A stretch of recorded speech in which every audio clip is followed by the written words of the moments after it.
നമസ്കാരം. ഇന്ത്യൻ പ്രധാനമന്ത്രി നരേന്ദ്രമോദി ഏതാനും ദിവസം മുമ്പ് ഇന്ത്യയിലെ ജനങ്ങളോട് ചില ആഹ്വാനങ്ങൾ നടത്തിയെന്ന് നമുക്കറിയാം.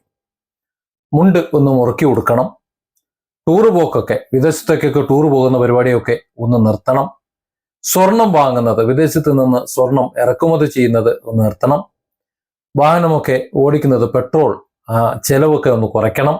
അങ്ങനെ മൊത്തത്തിൽ ഇന്ത്യയുടെ സാമ്പത്തിക അവസ്ഥ പുറത്തേക്ക് സംഖ്യ ഒഴുകുന്നത് തടയണം എന്നാണ് പറഞ്ഞത്.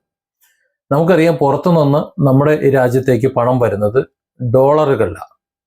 ആ ഡോളറുകൾ ഇങ്ങോട്ട് വരുമ്പോൾ ആ ഡോളർ അതിനേക്കാൾ ഇരട്ടി തിരിച്ചു പോയാൽ ഇന്ത്യക്ക് പ്രശ്നമാണ്. ഇതാണ് ഇതിന്റെ ഒരു കാതലായിട്ട് കാര്യം എന്ന് പറയുന്നത്. അങ്ങനെ വിദേശത്തേക്ക് പണം ഒഴുകാതിരിക്കാൻ വേണ്ടിയിട്ടാണ് ആ സ്വർണം വാങ്ങുന്നത് നിർത്തണം. അതുപോലെ എണ്ണ ഇറക്കുമതിയാണല്ലോ, അപ്പോഴും ഡോളറാണ് പുറത്തേക്ക് പോകുന്നത്. എണ്ണ ഇറക്കുമതി ഒന്ന് നിജപ്പെടുത്തണം. അങ്ങനെ മൊത്തത്തിൽ ചില തീരുമാനങ്ങൾ എടുക്കാൻ വേണ്ടി മുണ്ട് മുറുക്കി എടുക്കണം ഇന്ത്യക്കാരെന്ന് പറഞ്ഞപ്പോൾ അത് ഇന്ത്യയിലെ 145 കോടി ജനങ്ങളോടുള്ള ഒരു കരുതലായിട്ടാണ് നമുക്ക് തോന്നിയത്. ഞാൻ ഈ കാര്യം പറയുമ്പോൾ പ്രധാനമന്ത്രി നരേന്ദ്രമോദി ഭരിക്കുന്ന NDA ഭരിക്കുന്ന ഒരു ഭരണകൂടമാണ് ഇന്ന് ഇന്ത്യയിൽ എന്നതുകൊണ്ട് സംഘപരിവാറിനെയോ RSSനെയോ BJPയോ ഒന്നും വിമർശിക്കാൻ വേണ്ടി ചെയ്യുന്ന ഒരു വീഡിയോ അല്ല ഇത്. ഇന്നത്തെ ഈ കാലത്തെ ഇന്ത്യയുടെ സാമ്പത്തിക സ്ഥിതിയെ വളരെ വ്യക്തമായി നമ്മൾ മനസ്സിലാക്കിയിരിക്കണം. അത് മനസ്സിലാക്കാൻ വേണ്ടി മാത്രം ചെയ്യുന്ന ഒരു വീഡിയോ ആണ്. നരേന്ദ്രമോദി അധികാരത്തിലേക്കുമ്പോൾ പ്രധാനമന്ത്രി നരേന്ദ്രമോദി അധികാരത്തിലേക്കുന്ന സമയത്ത് നമുക്കൊക്കെ ഒരു പ്രതീക്ഷ ഉണ്ടായിരുന്നു. ഒരു മൊത്തത്തിലൊരു മാറ്റമാണല്ലോ. ആ മാറ്റത്തിൽ ചില പ്രഖ്യാപനങ്ങളും ഒക്കെ ഉണ്ടായിരുന്നു. അതിൽ അന്താരാഷ്ട്ര തലത്തിലുള്ള ബന്ധങ്ങൾ, ആ ബന്ധങ്ങൾ മാത്രമാണ് നമുക്കൊരു പ്രതീക്ഷ ഉണ്ടാക്കിയത്. അത് വലിയ മാറ്റം ഉണ്ടാക്കിയിട്ടുണ്ട്. ഇന്ത്യക്കാർക്ക് പുറത്തൊക്കെ കുറച്ച് ഉള്ള ഒരു തലത്തിലേക്ക് എത്തിച്ചിട്ടുണ്ട്. ശരി തന്നെയാണ്. പക്ഷെ മറ്റ് രാജ്യങ്ങളുമായി ഉണ്ടാക്കി വെച്ചുള്ള കരാറുകൾ, അവർ ഇവിടെ ചെയ്യുന്ന ഇൻവെസ്റ്റ്മെന്റുകൾ, അതൊക്കെ ഇന്ത്യയെ സാരമായി ബാധിച്ചിട്ടുണ്ട്. ഇന്ത്യക്ക് ഇനി മുന്നോട്ട് പോകാൻ കഴിയാത്ത, അതായത് ഒരു നിലയ്ക്ക് മുക്കി മൂളി മുന്നോട്ട് പോകാൻ പറ്റാത്ത ഒരു സാഹചര്യത്തിലേക്ക് നമ്മുടെ ഭരണ സംവിധാനം കൊണ്ടുചെന്ന് എത്തിച്ചിട്ടുണ്ട്. അവർക്ക് ഒന്നും ചെയ്യാൻ വയ്യാത്തത്, കേന്ദ്ര സർക്കാരിന് ഒന്നും ചെയ്യാൻ പറ്റാത്തൊരു സാഹചര്യമാണ്. അതിൽ നിന്ന് പിടിച്ച് കരകയറണമെന്നുണ്ടെങ്കിൽ ഇനി ജനങ്ങൾ കൂടിയേ തീരൂ. ജനങ്ങളല്ല ഈ തെറ്റ് ചെയ്തത്, നമ്മുടെ സർക്കാർ സംവിധാനങ്ങൾ തന്നെയാണ്, സർക്കാർ തന്നെയാണ്. പക്ഷേ ജനങ്ങൾ അതിന് സമാധാനം പറയണം എന്ന ഒരു അവസ്ഥയിലേക്ക് എത്തി. അതായത് സ്വയം കുഴിച്ച കുഴിയിൽ ഭാരതം വീണു, ഭാരത സർക്കാർ അവിടെ കൊണ്ടുവന്നിട്ടു എന്നതാണ് ശരി. അമിതമായിട്ടുള്ള മറ്റ് രാജ്യങ്ങളുള്ള വിധേയത്വവും നയതന്ത്ര പരാജയങ്ങളും വരുത്തി വെച്ചിട്ടുള്ള സാമ്പത്തികമായിട്ടുള്ള വലിയ ദുരന്തത്തിലൂടെയാണ് ഇന്ത്യ കടന്നു പോകുന്നത് എന്നാണ് പറഞ്ഞു വെക്കുന്നത്. സ്വയം പര്യാപ്തതയെക്കുറിച്ചുള്ള വാചക കസരത്തുകളും വിശ്വഗുരു എന്ന വ്യാജ പ്രീതിയും കൊണ്ട് മാത്രം ഒരു രാജ്യത്തിന്റെ സാമ്പത്തിക അടിത്തറ ഭദ്രമാക്കാൻ കഴിയില്ല എന്ന ഒരു കടുത്ത യാഥാർത്ഥ്യം ഇനിയെങ്കിലും ജനങ്ങൾ മനസ്സിലാക്കണം. ആ യാഥാർത്ഥ്യത്തിലേക്കാണ് ഇന്ത്യ അല്ലെങ്കിൽ പ്രധാനമന്ത്രി നരേന്ദ്രമോദിയുടെ അന്നത്തെ ആ പ്രഖ്യാപനം വിരൽ ചൂണ്ടുന്നത്. പരിഹരിക്കാൻ കഴിയാത്ത വിധം, അതായത് പെട്ടെന്ന് ഇടുപിടി എന്ന് ചെയ്യാൻ കഴിയാത്ത വിധത്തിലുള്ള വലിയ കുഴിയിലേക്ക്, ആഴത്തിലുള്ള സാമ്പത്തിക പ്രതിസന്ധിയിലേക്ക് കൂപ്പ് കുത്തിക്കഴിഞ്ഞു. ഇനി എഴുന്നേക്കാൻ കഴിയാത്ത വിധത്തിൽ, അതായത് അത്ര പെട്ടെന്ന് എഴുന്നേക്കാൻ പറ്റൂല. ഇന്ത്യ അത്രയധികം ഒരു പടുകുഴിയിലേക്ക് ഇവരുടെ സാമ്പത്തിക ക്രയവിക്രയങ്ങൾ, അന്താരാഷ്ട്ര തലത്തിലുള്ള സാമ്പത്തിക ഇടപാടുകൾ അല്ലെങ്കിൽ അവരുമായിട്ടുള്ള ബന്ധങ്ങൾ, കരാറുകൾ ഇന്ത്യയെ കൊണ്ട് ചെന്ന് എത്തിച്ചു കഴിഞ്ഞു എന്നത് നമ്മൾ മനസ്സിലാക്കിയേ പറ്റൂ. നമുക്കെല്ലാം രാഷ്ട്രീയമുണ്ട്. BJPക്ക് BJPയുടെ രാഷ്ട്രീയമുണ്ട്, CPMന് CPMന്റെ രാഷ്ട്രീയമുണ്ട്, കോൺഗ്രസിന്റെ രാഷ്ട്രീയമുണ്ട്. ഇവരുടെ എല്ലാം അനുയായികൾ അതിനോടൊത്ത് നിൽക്കുന്നുമുണ്ട്. പക്ഷെ അത്തരത്തിലുള്ള രാഷ്ട്രീയമൊക്കെ അവിടെ ഇരിക്കട്ടെ, ശരി. പക്ഷെ അന്ധമായിട്ടുള്ള രാഷ്ട്രീയ അനുഭവമൊക്കെ മാറ്റിവെച്ചിട്ട് രാജ്യത്തെ ഓരോ പൗരനും അടിയന്തരമായി തിരിച്ചറിയേണ്ട ചില സത്യാവസ്ഥകൾ, അത് നമ്മൾ മനസ്സിലാക്കിയേ പറ്റൂ. നമുക്ക് ചുറ്റും അത് പുകഞ്ഞ് നീറിക്കൊണ്ടിരിക്കുകയാണ്. രാജ്യത്തിന്റെ സാമ്പത്തിക ഭദ്രത എത്രത്തോളം തകർന്നു തരിപ്പണമായി എന്ന് വ്യക്തമാക്കാൻ വേണ്ടി പ്രധാനമന്ത്രി നരേന്ദ്രമോദി നമുക്ക് മുന്നിൽ നടത്തിയിട്ടുള്ള ആ പ്രഖ്യാപനങ്ങൾ നമുക്കറിയാലോ. പെട്രോളും ഡീസലും ഉപയോഗിക്കുന്നത് കുറയ്ക്കുക. യുദ്ധത്തിന്റെ പശ്ചാത്തലത്തിലാണ് പ്രധാനമന്ത്രി അങ്ങനെ പറയുന്നത് എന്നാണ് നമ്മൾ മനസ്സിലാക്കുന്നത്. തെറ്റാണ്, അതല്ല സാഹചര്യം. വിദേശ ടൂറുകൾ, വിദേശ ഉൽപ്പന്നങ്ങൾ ബഹിഷ്കരിച്ച് സ്വദേശ സാധനങ്ങൾ വാങ്ങുക എന്നുള്ളത്, അതായത് ഇറക്കുമതി പരമാവധി കുറയ്ക്കുക എന്നുള്ളതാണ്. ഇന്ത്യയിലെ ഡോളറുകൾ വിദേശത്തേക്ക് ഒഴുകാതിരിക്കുക എന്നുള്ളതാണ് നരേന്ദ്രമോദി ശ്രദ്ധിക്കുന്നത്. ഒരു പരമാധികാര രാഷ്ട്രത്തിന്റെ തലവൻ ഈ രാജ്യത്തെ ലോകത്തിന്റെ ഉദാത്ത മേഖലയിൽ ഒന്നാമത്തെ തലയിലേക്ക് ലോകത്തിന്റെ നെറുകയിൽ കൊണ്ടെത്തിക്കുമെന്ന് സ്വന്തം ജനങ്ങളോട് വിളിച്ചു പറഞ്ഞ് അധികാരത്തിൽ വന്നിട്ടുള്ള ഒരു നേതാവ് തന്റെ നിസ്സഹായാവസ്ഥ ജനങ്ങളോട് വിളിച്ചു പറയുക എന്ന് പറഞ്ഞാൽ, ഈ രീതിയിൽ പറയാന്ന് വെച്ചാൽ, അണിയറയിൽ സംഭവിച്ചിട്ടുള്ള പരാജയം, നമ്മുടെ സാമ്പത്തികമായി നമ്മുടെ രാജ്യം ചെന്നുപെട്ട ഒരു പടുകുഴി അത് എത്രത്തോളം വലുതാണ് എന്ന് ഊഹിക്കാവുന്നതേ ഉള്ളൂ. ഇതിനൊക്കെ പുറമെയാണ് നമുക്കറിയാം പെട്രോളിനും ഡീസലും ഒക്കെ 3 രൂപ വീതം വർദ്ധിപ്പിച്ചത്. ഇപ്പോൾ ആരും പ്രതിഷേധിക്കില്ല. കാരണം ഗൾഫിൽ യുദ്ധം നടക്കുകയാണ്. അമേരിക്കയും ഇറാനും തമ്മിലുള്ള യുദ്ധം നടക്കുന്നു. ഹോർമൂസ് കടലിടുക്കിന്റെ പ്രയാസങ്ങൾ അവിടെ ഉണ്ട്. അതുകൊണ്ട് തന്നെ ആ കാരണത്താലാണ് പെട്രോളും ഡീസലും വില വർദ്ധിപ്പിക്കേണ്ടി വന്നത് എന്നാണ് നമ്മളെയൊക്കെ വിശ്വസിപ്പിച്ചിരിക്കുന്നത്. അതല്ല സത്യം. നമ്മുടെ സാമ്പത്തിക പ്രതിസന്ധി, നമ്മുടെ പ്രധാനമന്ത്രി ഈ കഴിഞ്ഞ 10-12 വർഷത്തിനുള്ളിൽ സഞ്ചരിക്കാത്ത രാജ്യങ്ങൾ ഏതൊക്കെയുള്ളത് ഒന്ന് ആലോചിച്ച് നോക്കൂ. ആ രാജ്യങ്ങളുമായിട്ടൊക്കെ കരാറുണ്ടാക്കിയിട്ടുണ്ട്. അവിടെ നിന്നൊക്കെ ഡോളറുകൾ ഇങ്ങോട്ട് ഒഴുകാനുള്ള സംവിധാനം ഒരുക്കിയിട്ടുണ്ട്.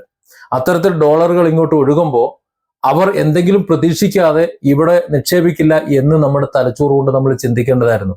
ആ ഒരു ഭാഗം ചിന്തിച്ചില്ല.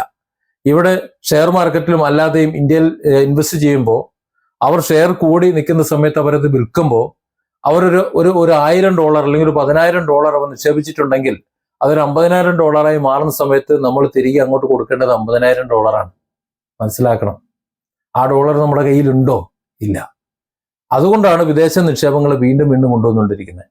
ആ നിക്ഷേപം ഇവിടെ കൊണ്ടുവരുന്നു, അങ്ങോട്ട് കൊടുക്കാനുള്ള മറ്റുള്ളവർക്ക് കൊടുക്കുന്നു. ഒരുതരം മണി ചെയിൻ ഏർപ്പാട്. ഒരു കൂട്ടരിൽ നിന്ന് പണം വാങ്ങുന്നു, അമിത ലാഭം വാഗ്ദാനം ചെയ്യുന്നു, ഇവിടെ നിന്ന് വാങ്ങിയിട്ട് അങ്ങോട്ട് കൊടുക്കുന്നു. അങ്ങനെ വാങ്ങിക്കൊടുത്ത് നമുക്കറിയാം ആ നിലയിൽ കച്ചവടം ചെയ്തിട്ടുള്ള അമിത ലാഭം കൊടുത്തിട്ടുള്ള കമ്പനികളെല്ലാം പൂട്ടിപ്പോയിട്ടുണ്ട്. അതിന്റെ ഡയറക്ടർമാരെല്ലാം ജയിലിൽ പോയിട്ടുണ്ട്. ചിലരെങ്കിലും ആത്മഹത്യ ചെയ്തിട്ടുണ്ട്. അങ്ങനെ ഒരു ആത്മഹത്യയുടെ വക്കിലാണ് നമ്മുടെ രാജ്യം നിൽക്കുന്നത് എന്ന് മനസ്സിലാക്കണം. കടുത്ത ഡോളർ പ്രതിസന്ധിയിലൂടെയാണ് നമ്മുടെ രാജ്യം കടന്നുപോയിക്കൊണ്ടിരിക്കുന്നത്. ഈ ഒരു ദുരവസ്ഥയിലേക്ക് ഇന്ത്യയെ നയിച്ചിട്ടുള്ള കേന്ദ്ര സർക്കാരിന്റെ പ്രധാന നയവൈകല്യങ്ങളുണ്ട്. അത് നമ്മളൊന്ന് മനസ്സിലാക്കണം, തിരുത്തണം. അന്ധമായ രാഷ്ട്രീയ പ്രീണനമൊക്കെ ഒന്ന് നിർത്തിയിട്ട് വിദേശ പര്യടനങ്ങളിലെ പൊള്ളത്തരവും നിക്ഷേപ നയങ്ങളിലെ പാളിച്ചയും ഒന്ന് വിളിച്ചു പറയണം. കഴിഞ്ഞ 10-12 വർഷത്തിനുള്ളിൽ ലോകരാജ്യങ്ങളിലൊക്കെ സഞ്ചരിച്ച ശേഷം ഇന്ത്യയും ആ രാജ്യങ്ങളുമായി വെച്ചിട്ടുള്ള കരാറുകൾ ഇന്ത്യക്ക് വിനയായി മാറിയ കഥ നമ്മൾ മനസ്സിലാക്കണം. വിദേശ ഉൽപ്പന്നങ്ങൾ ഇന്ത്യൻ വിപണിയിലേക്ക് വൻതോതിൽ ഇറക്കുമതി ചെയ്യാൻ നിർബന്ധിതരാക്കുക. അവരോട്ട് കരാറ് വെക്കുന്ന സമയത്ത് അവർ പറയും നിങ്ങൾ എടുത്തേ പറ്റൂ എന്ന് പറയുമ്പോൾ അങ്ങനെ നിർബന്ധിതരാകുകയും അങ്ങനെ ആഭ്യന്തര വിപണിയുടെ നട്ടലൊടിക്കുകയും ചെയ്തിട്ടുണ്ട് കഴിഞ്ഞ ഏതാനും വർഷങ്ങളിലായിട്ട്. പിന്നീട് നമുക്ക് സംഭവിച്ചിട്ടുള്ള ഏറ്റവും വലിയൊരു ദുരന്തം എന്ന് പറയുന്നത് അമേരിക്കയോടുള്ള അമിതമായിട്ടുള്ള വിധേയത്വമാണ്. എണ്ണ കച്ചവടത്തിൽ, എണ്ണ വാങ്ങുന്നതിൽ വലിയ ഒരു പരാജയം നമുക്ക് സംഭവിച്ചിട്ടുണ്ട്. ഒന്ന് മനസ്സിലാക്കണം, ഇറാനിൽ നിന്ന് പണ്ട് എണ്ണ ഇറക്കുമതി ചെയ്തുകൊണ്ടിരുന്ന സമയത്ത് ഇറാന് കാശ് കൊടുക്കണ്ട, അപ്പൊ ഡോളറിലാണല്ലോ കാശ് കൊടുക്കണത്. എന്നാൽ ഇറാനെ സംബന്ധിച്ചിടത്തോളം നമ്മൾ കൊടുത്തുകൊണ്ടിരുന്നത് ബസുമതി അരി അല്ലെങ്കിൽ അതുപോലെയുള്ള ഇന്ത്യൻ ഉൽപ്പന്നങ്ങളാണ്. ഇന്ത്യൻ ഉൽപ്പന്നങ്ങൾ അങ്ങോട്ട് കൊടുത്തിട്ട് പകരം ഇറാനിൽ നിന്ന് നമ്മൾ എണ്ണ വാങ്ങിയിരുന്നു. അതുപോലെ കുറഞ്ഞ നിരക്കിൽ റഷ്യയിൽ നിന്നും നമ്മൾ പ്രതിസന്ധിയുടെ കാലത്ത് എണ്ണ വാങ്ങിയിരുന്നു. എന്നാൽ അതൊക്കെ ആ കാലത്ത്. പിന്നീട് നമ്മുടെ പിണറായി വിജയൻ കാണിച്ചിട്ടുള്ള ഒരു പരിപാടിയാണ് നരേന്ദ്രമോദി സർക്കാർ കാണിക്കുന്നത്. KSEBക്ക് 4 രൂപ ചില്ലറ പൈസയ്ക്ക് 10-25 വർഷത്തേക്ക് വൈദ്യുതി കിട്ടാൻ വേണ്ടി UDF സർക്കാർ ഒരു കരാറുണ്ടാക്കി വൈദ്യുതി വിതരണ കമ്പനികളുമായിട്ട്. ആ കരാർ റദ്ദ് ചെയ്തപ്പോൾ നമ്മളൊക്കെ കരുതിയത് അതിനേക്കാളും കുറച്ച് ഒരു 3 രൂപ ചില്ലറ പൈസയ്ക്കോ അല്ലെങ്കിൽ ഈ പറഞ്ഞതിനേക്കാൾ കുറച്ച് വൈദ്യുതി വാങ്ങുമെന്നാണ്. പക്ഷെ വാങ്ങിയത് 8 രൂപ ചില്ലറ പൈസയ്ക്കാണ്. ഇരട്ടിയിലധികം പൈസയ്ക്ക് വാങ്ങാൻ വേണ്ടിയിട്ട് പകുതിയിലധികം പൈസയ്ക്ക് കിട്ടിയിരുന്ന കരാർ റദ്ദാക്കിയ ഒരു സർക്കാരാണ് പിണറായി സർക്കാർ. എന്തിനു വേണ്ടിയിട്ടാണ്? കമ്മീഷൻ അടിച്ചു മാറ്റാൻ വേണ്ടിയിട്ടാണ്. മറ്റൊരു പദ്ധതിയാണ് ഇടുക്കി റിസർവോയറിൽ നിന്ന് വൈദ്യുതി ഉൽപ്പാദിപ്പിച്ച് പുറത്തേക്ക് ഒഴുകുന്ന വെള്ളം ഇടുക്കി റിസർവോയറിന്റെ ആ വെള്ളം കിടക്കുന്ന ഭാഗത്ത് മുഴുവൻ ചങ്ങാടം സ്ഥാപിച്ചിട്ട് സ്റ്റീൽ ചങ്ങാടം ഉണ്ടാക്കി അതിന്റെ മുകളിൽ സോളാർ പാനലുകൾ നിരത്തി ആ സോളാർ പാനലിൽ പകൽ വൈദ്യുതി ഉൽപ്പാദിപ്പിച്ച് പുറത്തേക്ക് ഒഴുകി പോകുന്ന വെള്ളം തിരിച്ച് പമ്പ് ചെയ്ത് ഡാമിലേക്ക് കയറ്റിയിടാമെന്നൊരു ബുദ്ധി, മന്ദബുദ്ധി ഉണ്ടാക്കിയത്. ആ മണ്ടൻ ബുദ്ധിക്കെതിരെ ഞാനായിരുന്നു സംസാരിച്ചിരുന്നത്. ഞാൻ എഴുതിയ ഒരൊറ്റ ലേഖനം. ആ ലേഖനത്തിൽ ഞാൻ ചോദിച്ചിരുന്നത് ഏത് പമ്പാണ് ഉപയോഗിക്കുന്നത്, എത്ര ലിറ്റർ വെള്ളം അടിച്ചു കയറ്റാൻ പറ്റും, എത്ര യൂണിറ്റ് വൈദ്യുതി വരും, എത്ര രൂപ ചെലവ് വരും, എത്ര വർഷം നമുക്ക് ഉപയോഗിക്കാൻ സാധിക്കും എന്നൊക്കെ ചോദിച്ചപ്പോൾ ആ പദ്ധതി ഉപേക്ഷിച്ചു. കാരണം അത് നഷ്ടമാണ്. പദ്ധതി നടപ്പിലാക്കുക, ആ പദ്ധതിക്ക് ആവശ്യമായ പണം ചെലവഴിക്കുക, അതിൽ നിന്ന് ആവശ്യമായിട്ടുള്ള കമ്മീഷൻ അടിച്ചു മാറ്റുക. ഈ രണ്ട് മൂന്ന് കാര്യങ്ങൾ മാത്രമാണ് ഉള്ളത്. പിന്നീട് അത് നശിച്ചു പോയാലോ, അതിന് ആർക്കും ഉപയോഗമില്ലാതെ കിടന്നു പോയാലോ ഒന്നും ആർക്കും ഒരു പ്രശ്നമില്ല. നമുക്കറിയാം കേരളത്തിൽ അത്തരത്തിൽ വാഹനങ്ങൾ വാങ്ങിയിട്ടും കെട്ടിടങ്ങൾ ഉണ്ടാക്കിയിട്ടും ഒക്കെ നശിച്ചു പോയിക്കൊണ്ടിരിക്കുന്നത് നമുക്ക് ഒരുപാട് ഉദാഹരണങ്ങളായിട്ട് എടുക്കാം. കാരണം അത് നിർമ്മാണത്തിന് കൈക്കൂലി വാങ്ങുക എന്നത് മാത്രമേ ഉള്ളൂ. ഇപ്പോൾ കഴിഞ്ഞ ദിവസം മേയർ ഒരു ബിൽഡിങ്ങിനെ കുറിച്ച് കാര്യം പറഞ്ഞിരുന്നല്ലോ, പൊളിഞ്ഞു വീഴുന്നതിനെ കുറിച്ച്. 5-6 വർഷം കൊണ്ട് തന്നെ ഒരു ഫ്ലാറ്റ് സമുച്ചയം പൊളിഞ്ഞു വീഴാൻ തുടങ്ങിയതിനെ കുറിച്ച്. അഴിമതിയാണ്. കാരണം കമ്മീഷൻ കിട്ടിക്കഴിഞ്ഞാൽ, ബില്ല് മാറി കമ്മീഷൻ കിട്ടിക്കഴിഞ്ഞാൽ കഴിഞ്ഞു. പിന്നെ പൊളിയാണെങ്കിൽ അത് പൊളിച്ചു കളയാൻ വേറെ ടീമിനെ നിയോഗിക്കും, അതിലും കമ്മീഷൻ വാങ്ങും. പുതിയത് പണിയെടുക്കാൻ വേണ്ടി പുതിയ ടീമിന് കരാർ കൊടുക്കും, അതിൽ കമ്മീഷൻ വാങ്ങും. ഇതാണ് നമ്മുടെ രാജ്യത്തെ മൊത്തത്തിലുള്ള ഒരു അവസ്ഥ എന്ന് പറയുന്നത്. അതുപോലെ ഇറാനിൽ നിന്നും വില കുറച്ച് നമുക്ക് എണ്ണ കിട്ടിക്കൊണ്ടിരുന്നു, അത് വേണ്ട എന്ന് വെച്ചു. റഷ്യയിൽ നിന്ന് എണ്ണ കിട്ടിക്കൊണ്ടിരുന്നു, അതും വേണ്ടെന്ന് വെച്ചു. അമേരിക്കനുമായിട്ടുള്ള ഒരു വിധേയത്വം, ആ വിധേയത്വം നമുക്കാകെ നട്ടലൊടിക്കുന്ന ഒരു അവസ്ഥയിലേക്ക് നമ്മളെ കൊണ്ട് എത്തിക്കുകയും ചെയ്തു. ഇന്ത്യയുടെ ആകെ എണ്ണ ആവശ്യകതയുടെ 90% ഇറക്കുമതി ചെയ്യാണ്. മുൻകാലങ്ങളിൽ നമുക്കറിയാം ഡോളർ കൊടുക്കാതെ തന്നെ നമുക്ക് എണ്ണ വാങ്ങാൻ മാർഗങ്ങൾ ഉണ്ടായിരുന്നു. 2019 വരെ ഇറാനിൽ നിന്നും ബസ്മതി അരിയും മറ്റ് കാർഷിക വിഭവങ്ങളും ഒക്കെ പകരമായിട്ട് നൽകിയിട്ട് നമ്മുടെ പഴയ ബാർട്ടർ സംവിധാനത്തിൽ നമ്മൾ എണ്ണ വാങ്ങിയിരുന്നു. എന്നാൽ അമേരിക്കയുടെ താല്പര്യങ്ങൾക്ക് മുന്നിൽ ഓച്ചാനിച്ച് നിന്നിട്ടുള്ള കേന്ദ്ര സർക്കാർ ഇറാനിൽ നിന്നുള്ള ഇറക്കുമതി പൂർണ്ണമായി നിർത്തിവെച്ചു. യുക്രൈൻ യുദ്ധ സമയത്ത് റഷ്യ കുറഞ്ഞ നിരക്കിൽ എണ്ണ വാഗ്ദാനം ചെയ്തപ്പോൾ റൂബിൾ റുപ്പി സംവിധാനമായിരുന്നു അതിന് ഉപയോഗിച്ചിരുന്നത്. ഡോളർ അവിടെ നോക്കേണ്ട ആവശ്യമില്ലായിരുന്നു. കാര്യം ഇന്ത്യൻ രൂപ അവർക്ക് കൊടുക്കാനും അവരുടെ റൂബിൾ നമ്മൾ വാങ്ങാനും ഒക്കെ ഒരു കരാറുണ്ടായി വന്നിരുന്നു. അതിനെ പൂർണ്ണമായിട്ടും പ്രയോജനപ്പെടുത്താൻ നമ്മുടെ സർക്കാരിനോ നമ്മുടെ നയതന്ത്രജ്ഞർക്കോ കഴിഞ്ഞില്ല എന്നുള്ളതാണ്. നമ്മുടെ രാജ്യമായിട്ടുള്ള ചൈന, അവർക്ക് ആവശ്യമുള്ള എണ്ണയുടെ ഭൂരിഭാഗവും ഇറാൻ, റഷ്യ എന്നീ രാജ്യങ്ങളിൽ വാങ്ങി ഡോളർ പ്രതിസന്ധി സമർത്ഥമായി ഒഴിവാക്കുമ്പോൾ ഇന്ത്യ അമേരിക്കയുടെയും ഇസ്രായേലിന്റെയും വാക്കുകൾ കേട്ട് സ്വന്തം രാജ്യത്തിന്റെ സാമ്പത്തിക താല്പര്യങ്ങൾ ബലി കഴിക്കുകയായിരുന്നു. ഇന്ത്യയിലെ രാജ്യത്തെ 145 കോടി ജനങ്ങളെ അതിനുള്ളിൽ കുരുക്കി ബോധപൂർവം നശിപ്പിക്കുകയായിരുന്നു എന്ന ചരിത്ര സത്യം നമ്മൾ മറന്നു പോകരുത്. അതുമാത്രമല്ല, വർഷങ്ങൾക്ക് മുമ്പ് 10, 30, 40 വർഷത്തിന് ഇടയിൽ ഇന്ത്യയിൽ ആഭ്യന്തര എണ്ണ ഉൽപാദനം, അതിനെക്കുറിച്ച് കൃത്യമായി നമ്മുടെ ആവശ്യത്തിനാവശ്യമായി എണ്ണ ഇന്ത്യയിൽ തന്നെ ഉൽപ്പാദിപ്പിക്കാൻ കഴിയും എന്ന് കണ്ടെത്തിയിരുന്നു. എന്നാൽ അത്തരത്തിലുള്ള ഉൽപാദനം ഇവിടെ നടത്തിക്കഴിഞ്ഞാൽ കാലാകാലങ്ങളിലുള്ള രാഷ്ട്രീയ നേതാക്കന്മാർക്ക് ഞാൻ നേരത്തെ പറഞ്ഞിരുന്നത് പോലെ കമ്മീഷൻ അടിച്ചു മാറ്റാൻ പറ്റൂല. 4 രൂപ ചില്ലറ പൈസയ്ക്ക് കിട്ടിയിരുന്ന വൈദ്യുതി ആ കരാറ് റദ്ദ് ചെയ്തിട്ട് 8 രൂപ ചില്ലറ പൈസയ്ക്ക് ആ കരാർ ഉറപ്പിച്ച് പുതിയ വൈദ്യുതി വാങ്ങുമ്പോൾ അതിലൂടെ കിട്ടുന്ന കമ്മീഷൻ ഇടതുപക്ഷത്തിനും CPM-നും കിട്ടുമ്പോൾ മറുഭാഗത്ത് അതിനെ ബാധ്യത പേറുന്നത് ഞാനും നിങ്ങളും അടങ്ങുന്ന കേരളത്തിലെ സാധാരണക്കാരാണ്. നിങ്ങൾക്ക് ഓർമ്മയുണ്ടല്ലോ എന്നറിയില്ല, ഈ മാസത്തെ കറണ്ട് ബില്ല് വന്നിട്ടുണ്ടെങ്കിൽ ഇന്ന് എടുത്ത് നോക്ക്, എത്രത്തോളം കറണ്ട് ബില്ല് കൂടിയിട്ടുണ്ടാവും എന്ന് ചിന്തിക്കാം. ചൂടായതുകൊണ്ടൊന്നുമല്ല, വൈദ്യുതി ചാർജ് കൂടിയത് നമ്മൾ ഉപയോഗിച്ചത് കൊണ്ടുമല്ല. അതിന്റെ കാര്യം കൃത്യമായി ഞാൻ മറ്റൊരു വീഡിയോയിൽ ചെയ്യാം, ഇവിടെ ഞാനത് വിശദീകരിക്കുന്നില്ല. ഏതായാലും ആഭ്യന്തര എണ്ണ ഉൽപാദനത്തിലെ ബോധപൂർവമായിട്ടുള്ള ഒരു അവഗണന ഇന്ത്യയിൽ നടന്നു.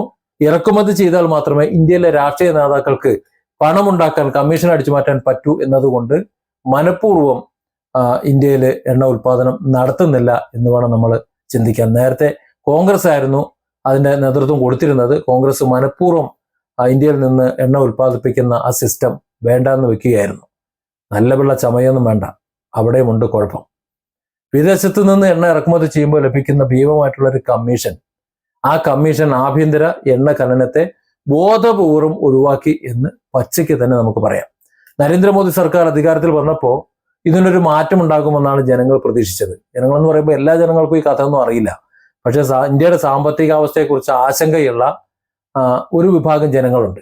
ആ ജനങ്ങൾ ഒരു മാറ്റം ഉണ്ടാകുമെന്ന് പ്രതീക്ഷിച്ചുകൊണ്ട് തന്നെയാണ് മോദി സർക്കാരിനെ വോട്ട് ചെയ്ത് വിജയിപ്പിച്ചുകൊണ്ടിരിക്കുന്നത്. അവർ മോദി സർക്കാരിന് വേണ്ടി അല്ലെങ്കിൽ NDA സർക്കാരിന് വേണ്ടിയിട്ട് പ്രവർത്തിച്ചുകൊണ്ടിരിക്കുന്നത്. പക്ഷേ മുമ്പത്തേക്കാളേറെ ആവേശത്തോടെ ഇറക്കുമതി ചെയ്തു എന്ന് മാത്രമല്ല, ഇന്ത്യയുടെ സാമ്പത്തിക സ്ഥിതി ഇന്നത്തെ ഡോളറിന് എത്രയിലാണ് ചെന്ന് നിൽക്കുന്നത് ഇന്ത്യൻ രൂപ എന്ന് നിങ്ങളിത് പരിശോധിച്ചാൽ മനസ്സിലാവും.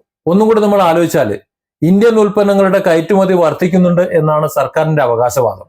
പക്ഷെ എണ്ണ ഇറക്കുമതിക്കായി നൽകേണ്ടി വരുന്ന ഭീമമായ ഡോളർ നമ്മളെ കടക്കണിയിലാക്കുകയാണ് യഥാർത്ഥത്തിൽ ചെയ്തുകൊണ്ടിരിക്കുന്നത്. ഇന്ത്യയുടെ പരമ്പരാഗതമായിട്ടുള്ള ചേരിചേരാ നയമായിരുന്നു പണ്ട്. അതൊക്കെ വിട്ടിട്ട് അമേരിക്കയോട് കാണിച്ചിട്ടുള്ള അമിത വിധേയത്വവും ദീർഘവീക്ഷണമില്ലാത്ത ധനകാര്യ മാനേജ്മെന്റും ഇപ്പോൾ 140 കോടി ജനങ്ങളെ ഈ ദുരവസ്ഥയിൽ എത്തിച്ചിരിക്കുന്നു എന്നത് സർക്കാർ അംഗീകരിക്കില്ലെന്ന് അറിയില്ല. പക്ഷെ നമ്മളത് മനസ്സിലാക്കിയേ പറ്റൂ. താൽക്കാലിക ലാഭവും രാഷ്ട്രീയ മൈലേജും മാത്രം നോക്കി നടക്കുന്ന കേന്ദ്ര സർക്കാർ എടുത്തിട്ടുള്ള തെറ്റായ സാമ്പത്തിക തീരുമാനങ്ങളുടെ ദുരന്ത ഫലമാണ് ഇന്ന് ഞാനും നിങ്ങളും അനുഭവിക്കുന്നത്. രാജ്യത്തെ സാധാരണക്കാരായിട്ടുള്ള പൗരന്മാരാണ് ഇതൊക്കെ അനുഭവിച്ചുകൊണ്ടിരിക്കുന്നത്. നമ്മളോടാണ് മുണ്ട് മുറുക്കിയെടുക്കാനും നിങ്ങൾ എങ്ങനെ ജീവിക്കണമെന്ന് തീട്ടൂര മറക്കാനും ഒരുപക്ഷെ കൊറോണ കാലത്തെ പോലെ തന്നെ ഒരു ലോക്ക്ഡൌണിലേക്ക് നമ്മളെ തള്ളിവിടാനായിട്ട് ശ്രമിച്ചുകൊണ്ടിരിക്കുന്നതും എന്ന് നമ്മൾ മനസ്സിലാക്കണം. വരും ദിവസങ്ങളിൽ ഇതിലും വലിയ വില രാജ്യം നൽകേണ്ടി വരും എന്ന കാര്യത്തിൽ ഒരു തർക്കവും വേണ്ട, ഒരു സംശയവും വേണ്ട. നമ്മൾ അമിതമായിട്ടുള്ള വലിയ കടക്കണിയിലാണ്. നമ്മുടെ കയ്യിൽ വിദേശ പണം ഇല്ല, ഡോളർ ഇല്ല, ഡോളർ പുറത്തേക്ക് പൊയ്ക്കൊണ്ടിരിക്കുകയാണ്. മറ്റുള്ളവരുമായിട്ടുള്ള കരാർ ഒരു ചെറിയൊരു ഉദാഹരണം പറഞ്ഞാൽ അവസാനിപ്പിക്കാം. നമ്മുടെ കമ്പനി ഒരു 40% ഷെയർ നമ്മൾ മാർക്കറ്റിൽ വിൽക്കണോ, 60% ഷെയർ നമ്മുടേത് തന്നെയാണ്. ആ 40% കൂടുതൽ നമ്മൾ കൊടുത്താൽ ഒരു 60% ഷെയർ നമ്മൾ മറ്റൊരാൾക്ക് കൊടുത്തു കഴിഞ്ഞാൽ നമ്മുടെ കമ്പനി അവരുടേതായി മാറും. അതല്ലേ അവസ്ഥ? അതുകൊണ്ട് നമ്മൾ കൊടുക്കുന്നത് ഒരു ലിമിറ്റ് ചെയ്തേ കൊടുക്കാൻ പാടുള്ളൂ. വിദേശ പണം നമുക്ക് ഇങ്ങോട്ട് ഒടുക്കാനാണ് എന്ന് വെച്ചിട്ട് അന്തം കെട്ട് നമ്മളിങ്ങോട്ട് പണം വാങ്ങിയാൽ അത് ഇരട്ടി നമ്മളങ്ങോട്ട് കൊടുക്കേണ്ട സാഹചര്യം വരും. ആ സാഹചര്യത്തിൽ വലിയ കടക്കണിയിലേക്ക് നമ്മൾ പോകും എന്നത് മനസ്സിലാക്കാതെ സാമ്പത്തിക ഇടപാടുകൾക്ക് യാതൊരു അന്തവും കുന്തവും ഇല്ലാതെ പ്രവർത്തിച്ചതിന്റെ ഫലമായിട്ടാണ് എന്നോടും നിങ്ങളോടും ഈ രാജ്യത്തെ 140-145 കോടി ജനങ്ങളോടും ഒക്കെ മുണ്ട് മുറുക്കി ഉടുത്ത് നിങ്ങൾ ടൂർ പോകാതെ വാഹനങ്ങൾ നിരത്തിലിറക്കാതെ നിങ്ങൾ കഴിയണം, രാജ്യത്തിന്റെ സാമ്പത്തിക ദുരവസ്ഥയോട് സഹകരിക്കണം എന്ന് പറയുന്നത്. സത്യത്തിൽ ഈ സർക്കാർ ഈ 140 കോടി ജനങ്ങളെയും വഞ്ചിക്കുകയായിരുന്നു സാമ്പത്തികമായി എന്നാണ് പറഞ്ഞു വെക്കേണ്ടി വരുന്നത്. Different angles. Don't forget to subscribe and support this channel.